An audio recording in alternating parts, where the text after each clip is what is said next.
미 금리 4.5% 시대 준비됐나? 경기 침체도 각오해야. 오미주는 오늘 주목되는 미국 주식의 줄임말입니다.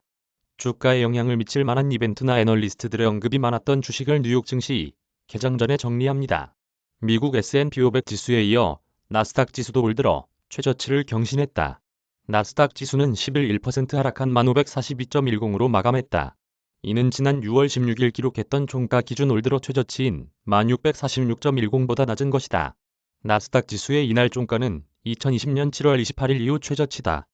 지난 7일 발표된 9월 고용지표가 예상보다 강한 것으로 드러나면서 연준이 조만간 통화정책을 변경할 것이라는 투자자들의 기대가 꺾이며 주가가 하락하고 있는 것으로 보인다. 증시가 전저점을 경신하고 내려간 만큼 바닥이 언제인지에 대한 관심이 높다.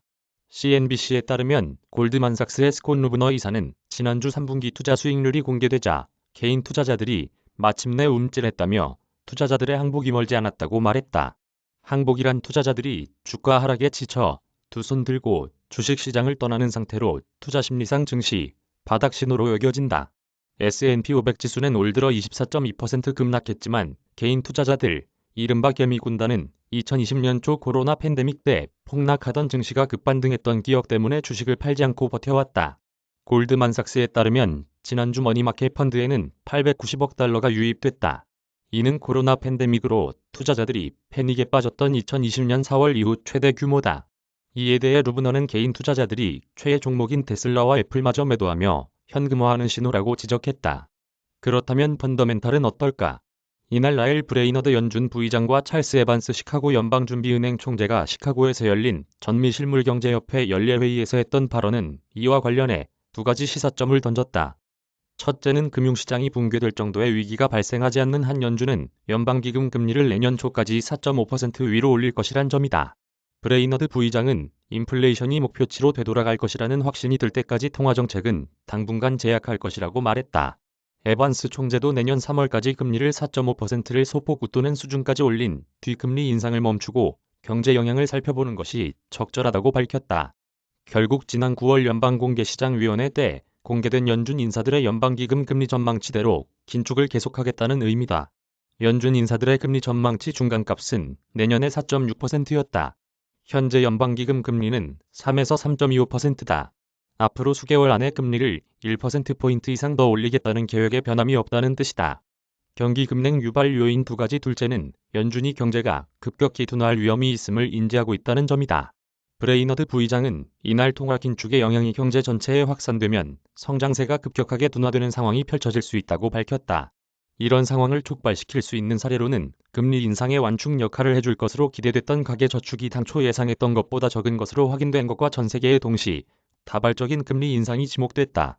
우선 최근 수정된 가계소득지표에 따르면 저축 규모는 가장 많을 때 2조 1천억 달러였고 올 들어 7월까지 이 가운데 31%가량인 6,300억 달러가 지출된 것으로 확인됐다.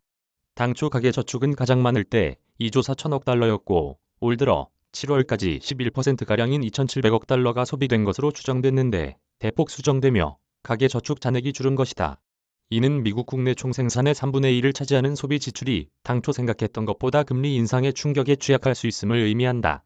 브레이너드 부의장은 아울러 세계 각국이 잇따라 금리를 올리고 있는 상황을 언급하며 동시다발적인 글로벌 긴축의 전체 효과는 개발 국가의 긴축 효과를 더한 합보다 클 수 있다며 글로벌 경제와 금융시장의 불확실성이 높아졌다고 인정했다.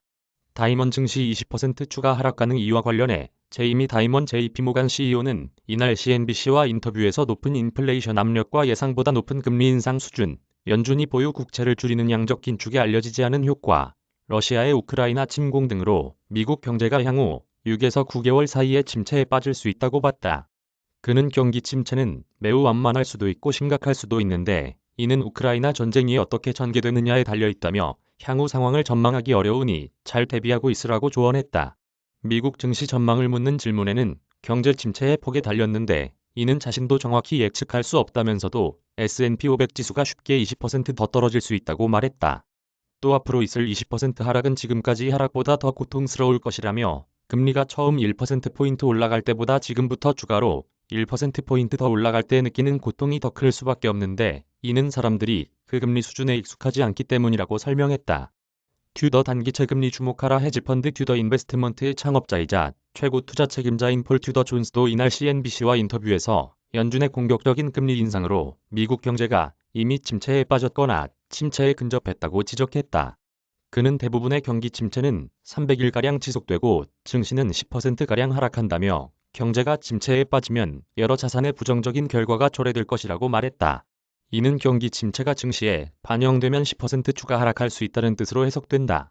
S&P 500 지수는 연준의 금리 인상에 따라 이미 올 들어 24.2% 떨어졌다. 아울러 증시가 바닥을 치기 전에는 먼저 단기 국채 금리가 상승을 멈추고 하락하기 시작했다며 증시 바닥이 궁금하다면 단기 국채 수익률에 주목하라고 조언했다. 튜더는 연준이 인플레이션을 목표치인 2%로 끌어내리기가 극히 어려울 것이란 점도 지적했다. 그는 인플레이션은 치약과 같아서 한번 짜면 치약 튜브 안으로 다시 넣기가 어렵다며 연준은 지금 입안에서 치약 맛을 없애려고 엄청나게 애를 쓰는 중이라고 말했다. 치약 맛을 없애려는 것은 고물가에 익숙해질 경우 기대 인플레이션이 올라가 높은 물가 상승률이 표준이 될 수 있기 때문이다.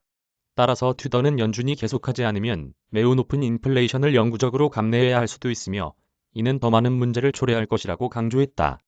또 장기적인 번영을 누리려면 안정적인 통화와 그 통화 가치를 측정하는 안정적인 방법이 있어야 한다며 장기적으로 안정적인 사회를 구축하려면 인플레이션은 2% 이내로 유지될 필요가 있다고 설명했다. 따라서 장기적인 이익은 단기 고통이 수반될 수밖에 없는 것이라며 연준의 입장을 두둔했다. 연준은 통화 안정이 최우선 가치이며 이를 위해선 단기적으로 고통이 따를 수 있다고 강조해왔다. 인플레이션은 달러 가치를 훼손해 기축통화로서 달러 지위를 위협한다. 연준이 급격한 금리 인상의 부작용을 어느 정도 인지하면서도 일단 금리를 내년 초까지 4.5% 위로 올려놓고 긴축의 영향을 파악하려는 것도 이 때문이다. 이는 이미 연준이 지난 9월 FOMC에서 밝힌 내용이다. 그럼에도 금리 인상이 계속될 것이란 관측에 힘이 실릴 때마다 증시가 하락하는 것은 투자자들이 아직 4.5% 이상의 기준금리를 온전히 받아들이지 못하고 있음을 뜻한다. 한편으로는 연준의 피봇에 대한 일말의 기대를 버리지 못하고 있기 때문으로 보인다. 증시의 경기 침체 위험이 어느 정도 반영돼 있는지도 확실치 않다. 결국 증시의 바닥을 논하려면 4.5% 이상의 기준금리와 경기 침체 위험이 증시에 충분히 반영된 이후라야 가능하다. 한편 튜더는 지금처럼 거시경제적 환경 악화로 주식과 채권 가격이 동반 하락할 때 개인 투자자들은 손실을 입지만 자신과 같이 매크로 전망에 따라 투자하는 사람들은 큰 기회를 맞는다고 밝혔다. 그는 모든 것이 무너질 때 매크로 투자는 효력을 발휘한다며 지금처럼 변동성이 클 때가 나와 같은 종류의 트레이딩을 하는 사람에게는 최상의 기회라고 말했다. 권성희 기자 이메일 주소. 저작권자 돈이 보이는 리얼타임 뉴스 머니투데이. 무단전제 및 재배포 금지.